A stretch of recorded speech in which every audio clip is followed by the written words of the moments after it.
Պատմական։ Այսպես էր անվանել Գուգարաց թեմի այդ ժամանակվա առաջնորդ, այսօր արդեն երջանկահիշատակ Սեպուհ arczepiskopos Չուլջյանը Լեռնահովիտի Սուրբ Ստեփանոս նախավկա եկեղեցու վերահոսման արարողությունը, որը տեղի էր ունեցել 2016 թվականին եւ հենց Սրբազանի ձեռամբ։ Սիրելի հայրիկ, Աստված օրհնի քեզ։ Քո ծերության այս օրերին շարունակ տեսնես բդուղը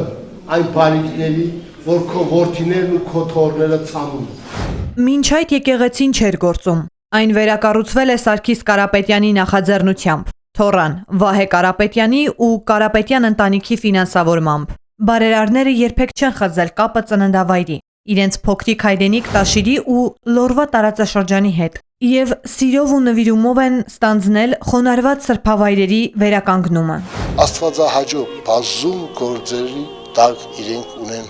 իրենց ստորագրությունը։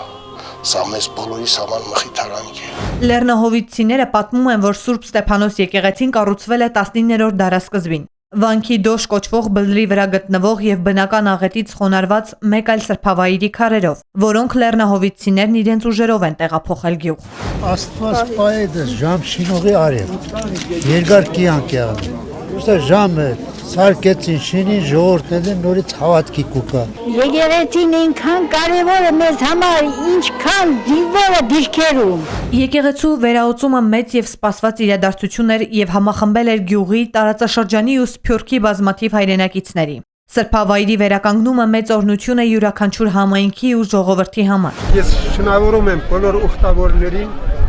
թող ի կադար ածվի բոլորի ցանկությունները։ Մեր ժողովրդին ցանկանում եմ, որ բոլորը միակամ լինեն, փոխադարձ հարգանք վայելեն իրար նկատմամբ եւ օգնեն նեղընկած